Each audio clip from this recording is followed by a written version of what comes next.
آج واقعہ ہے عمر بن عبدالعزیز رحمۃ اللہ علیہ کا، جی، جن کی خلافت ایسی خلافت اعلیٰ منہاج السنہ تھی کہ علماء نے اس کو خلاف راشدہ میں شمار کیا ہے۔ اچھا، حالانکہ پہلے 4 جو خلفاء ہیں تو وہ خلافت راشدہ تھی، لیکن ان کی خلافت اتنی اعلیٰ منہاج السنہ تھی کہ ان کو خلافت راشدہ میں شمار کیا، اور یہ خلافت سے پہلے وہ شہزادوں والی زندگی گزارتے تھے۔ اچھا، ایسی اعلیٰ خوشبوئیں لگاتے تھے، جس راستے سے گزر جاتے تو دور تک لوگ جو خوشبو سے پہچان لیتے کہ عمر بن عبدالعزیز گزرا ہے، اور ایسے شاہی لباس پہنتے تھے۔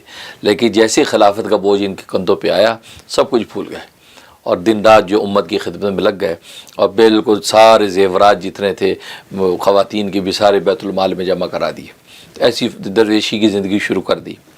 تو ایک مرتبہ یہ گھر میں آئے اور اپنی بیٹی سے کہا کہ بیٹی ذرا پانی پلاؤ، یہ کہا تو آواز دی، تو بیٹی نے کوئی جواب نہیں دیا۔ پھر آواز دی، بیٹی پانی پلاؤ، تو کوئی آواز نہیں۔ تو جب یہ غصے سے ذرا بلند آواز سے پکارے تو بیوی دوڑی ہوئی کہ کیا ہوا، خیریت؟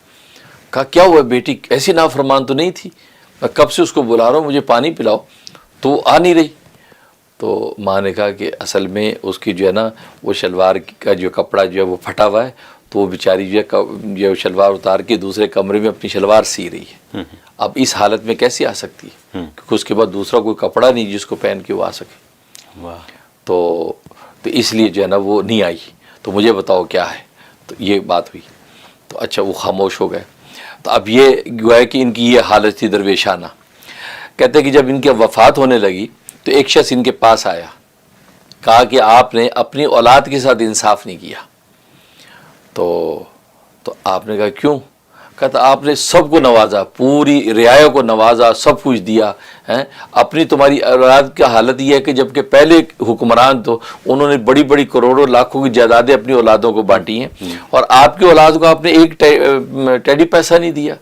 تو آپ نے اپنی اولاد کے ساتھ ناانصافی کی، امت کے ساتھ انصاف کیا، یہ کیا انصاف ہوا؟ یہ بات کی۔ تو حضرت جب جلال میں آگے چہرے پہ غصہ آ گیا، کہا کہ مجھے اٹھا کے بٹھاؤ۔ بیمار تھے، اٹھ کے بیٹھ گئے، فرمانے لگے کہ میں نے اپنی اولاد کو نیک بنایا ہے، اور اللہ کا قرآن میں وعدہ ہے وہ یتولی الصالحین، نیک لوگوں کا ولی جو ہے وہ اللہ ہے، اللہ ان کا نگہبان ہوتا ہے۔ اگر میری اولاد کل کو اسی نیکی پہ قائم رہی جو میں نے ان کو نیکی عطا کی ہے تو اللہ خود ان کا نگہبان ہے، اللہ خود ان کو دو وقت کی روٹی عزت کی دے گا۔ اور اگر وہ نیک نہیں رہے تو پھر مجھے بھی پرواہ نہیں کہ بھوکے مرتے ہیں کہ یہ کھا کے مرتے ہیں۔ یہ بات کہی تو امام شافعی رحمۃ اللہ علیہ فرماتے ہیں کہ واقعی وہی ہوا کہ ان کے اس اعتماد اللہ کا نتیجہ تھا کہ ہم نے خود دیکھا کہ وہ حکمران جو اپنی اولادوں کے لیے کروڑوں کی جائیدادیں چھوڑ کے گئے تھے، ان کو جامع مسجد کی سیڑھیوں پر بھیک مانگتے دیکھا ہم نے، اور ان کے 11 بیٹے تھے، 11 کے 11 بیٹوں کو ہم نے مختلف علاقوں کے گورنر بنا دیکھا۔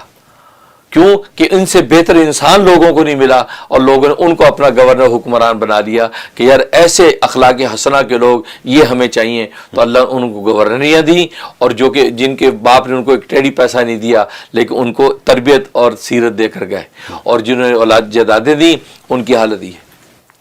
اور یہ بہت بڑا ہمارے لیے سبق ہے ہمارے حکمرانوں کے لیے کہ وہ جائیدادیں اکٹھی کر کے اپنے اولادوں کو دیتے ہیں، لیکن ان کا اینڈ جو ہے وہ افلاس اور فقر و فاقہ ہوتا ہے۔ اور جو سیرت اور اخلاق دے کے جاتے ہیں، جیسے ان کا کہ اگر یہ نیک رہے تو اللہ ان کا خود وہ یتولی الصالحین کا وعدہ ہے کہ اللہ کہتا ہے میں خود ان کو پالوں گا، سنبھالوں گا۔